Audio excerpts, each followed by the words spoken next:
इस कहानी को थोड़ा गौर से सुनिएगा, क्योंकि ये कहानी आपकी ज़िंदगी बदलने वाली है। और मुझे उम्मीद है कि इस वीडियो के बाद आप खुद को अंदर से बदला हुआ महसूस करोगे।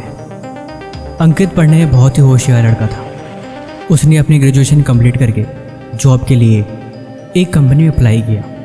वो कंपनी पानी के जहाज़ बनाया करती थी। उसका सिलेक्शन हुआ और उसको बुलाया गया, लेकिन एक शर्त रखी गई कि सिलेक्शन होने के बाद भी सबका एक एग्ज़ाम होगा।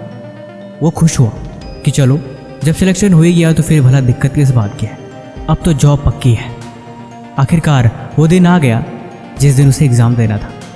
उस शिप कंपनी ने उस बैच के सभी लोगों को बुलाया और एक शर्त रखी कि हम उसी को ही इस कंपनी में जॉब देंगे जो इस एग्ज़ाम में 100% लेके आएगा। मतलब अगर 100 में से एक नंबर भी कम हो गए तो उसे डिस्क्वालीफाई कर दिया जाएगा। इतना सुनते ही सारे स्टूडेंट में हड़बड़ मच गई कि भला ये क्या तरीका है। एग्ज़ाम में 30% होता है, 35%, 50% होता है, लेकिन 100% ये क्या तरीका है कि अगर आप 100 में से एक नंबर भी कम लाओगे तो आपको डिस्क्वालीफाई कर दिया जाएगा। ये तो कोई नई बात बनती। लेकिन आखिर जॉब तो लेनी थी। देर रात तक वो लड़का पढ़ने लगा। सुबह क्योंकि उसका एग्ज़ाम था, उसने जितना कोशिश हो सका उतनी कोशिश से अपनी भरपूर तैयारी करी। हालांकि मैं बता दूं, वो अपने क्लास का टॉपर रहा था। वो शुरू से पढ़ाई में बहुत अच्छा था, लेकिन एक बात उसे सर से खाई जा रही थी कि आखिर उन्होंने एग्ज़ाम में 100% का क्राइटेरिया क्यों रखा। 100 में से 100 नंबर लाओगे तभी तुम्हें जॉब मिलेगी, ये भला क्या तरीका होता है।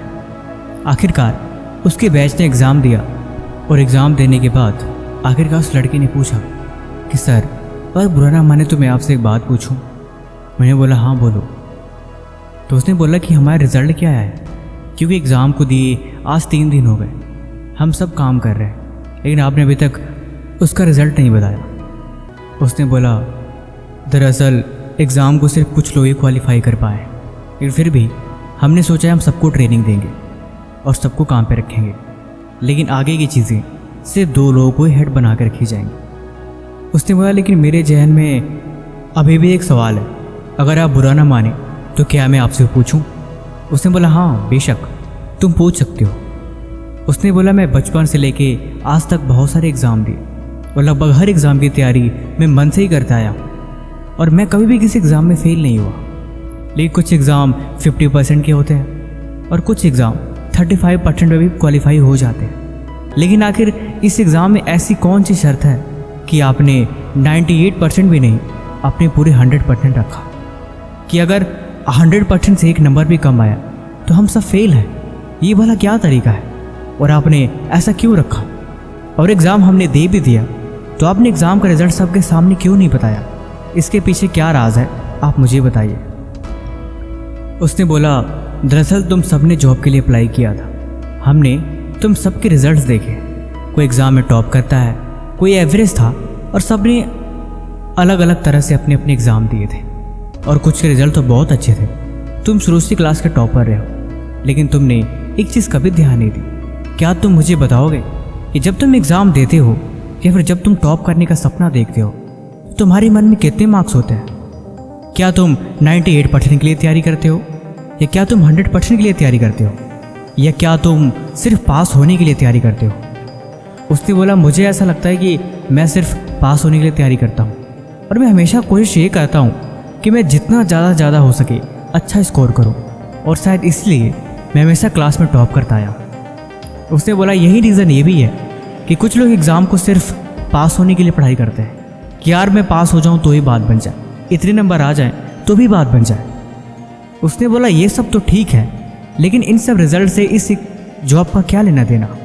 इस जॉब के लिए तो हम पहले ही क्वालिफाई कर चुके थे, हमारे अच्छे मार्क्स थे और हमारी प्रिपरेशन भी पूरी थी, फिर भला इस टेस्ट का क्या ज़रूरी था?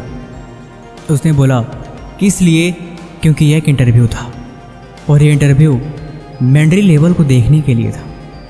लगभग इतने सारे बैच के लोगों में से 4 लोगों ने ही 100 में 100 स्कोर किए हैं। रिज़ल्ट हमें इसलिए नहीं बताया क्योंकि जिनके मार्क्स कम आए हैं उनको हम ट्रेनिंग दे रहे हैं। हमारी कंपनी शिप्स बनाती है, वो शिप्स जो 20 समंदर में और लहरों के साथ हर दिन खेलती है। और तुम्हें पता है इस सीप में एक छोटा सा अगर छेद हो जाए तो ये पूरी नाव डूब सकती है। ये पानी की छोटी बहाव पूरी नाव को डुबा सकती है, और हज़ारों जाने एक साथ और करोड़ों का नुकसान हो सकता है, सिर्फ एक गलती की वजह से। इसीलिए सवाल यहाँ पे 100% का ही है। देखो, ज़िंदगी में एक बात हमेशा याद रखना, ज़िंदगी के कुछ एग्ज़ाम में 100% लाना ज़रूरी ही होता है। 99% से कभी बात नहीं बनता। 100% मतलब 100 मार्क्स। अगर उसमें एक मार्क्स की भी कमी आई तो पूरा करियर बर्बाद हो जाता है। इसीलिए ये सिर्फ यही चीज़ देखने के लिए थी कि मेंटली लोग कितना प्रिपेयर होते हैं। सिर्फ एग्ज़ाम देने से बात नहीं बनती। लेकिन एक बात यह भी है कि अगर तुम्हें एग्ज़ाम में पास होना है, अगर तुम्हें 100% लाने हैं, तो तुम्हारी तैयारी 200% की होनी चाहिए। अगर तुम्हें पास होना है तो जितने मार्क्स तुमने सोच रखे हैं, हमेशा तैयारी उसे डबल करनी चाहिए। कामयाबी का ही रास्ता है दोस्त। जो तुम्हारी मंजिल है, जो तुम्हारा गोल है और जो तुम्हारा लक्ष्य है, और सबसे बड़ी बात जिसकी तुम तैयारी कर रहे हो, तैयारी करना ये मैटर नहीं करता, लेकिन तुम उसकी तैयारी कितनी कर रहे हो ये मैटर करता है। और उससे भी बड़ी बात, तुम उसके लिए हर दिन कितना प्रैक्टिस करते हो और तुमने कितने का एम रखा है। देखो, ज़िंदगी में हर कोई एग्ज़ाम देता है, हर कोई पास होना भी चाहता है। कोई भी लड़का ये नहीं चाहता कि वो एग्ज़ाम में फ़ेल हो जाए। और ये बात भी सच है कि हर लड़का ये भी नहीं सोचता कि वो एग्ज़ाम में टॉप कर जाए। कुछ लोग पढ़ाई सिर्फ काम करने के लिए ही करते हैं। उनका लक्ष्य लिमिटेड होता है। वो हमेशा खुद को बस मुश्किल रास्तों से निकालने की सोचते हैं कि कैसे भी करके मैं इसे क्रैक कर जाऊँ, इतने नंबर भी आ जाएं तो भी बात बन जाए। और यही चीज़ उन्हें पास करने में उनकी मदद करती है। लेकिन वो जितनी तैयारी करते हैं उन्हें उतना मिलता है। तुम सुबह 4 बजे उठने की कोशिश करोगे तो तुम 4 बजे कभी उठ नहीं पाओगे। तुम्हारी नींद हमेशा 6 या 7 बजे खुलेगी। लेकिन अगर तुम हर दिन अभ्यास करोगे तो शायद एक दिन तुम्हारी 4 बजे नींद खुल जाए। बात सिर्फ ये नहीं है कि तुमने उसे एम बनाया है, बात ये है कि हमेशा तुम्हें जितना चाहिए उससे ज़्यादा तुम्हें कोशिश करनी पड़ती है। एक किसान खेती करता है, वो कभी भी ये नहीं सोचता कि उसके खेत में इतनी फसल लग जाए तो वो अमीर बन जाए या फिर उसका बात बन जाए। हकीकत ये है कि उसको जितना चाहिए उसको कहीं उससे ज़्यादा बोना पड़ता है, उससे ज़्यादा मेहनत करनी पड़ती है, तब जाके उसके लक्ष्य ज़्यादा उसे मिलता है। कामयाबी का यही रास्ता है कि जो तुम्हारी मंजिल है, हमेशा तैयारी उससे दोगुनी करो, तभी तुम कामयाब हो पाओगे। बाकी वीडियो आपको कैसी लगी आप हमें कमेंट बॉक्स में ज़रूर बताएं। और किसी भी तरह का सवाल है तो आप वो भी हमसे पूछ सकते हैं। तब तक मिलते हैं हम आपसे ऐसे एक और नई वीडियो के साथ अगले दिन।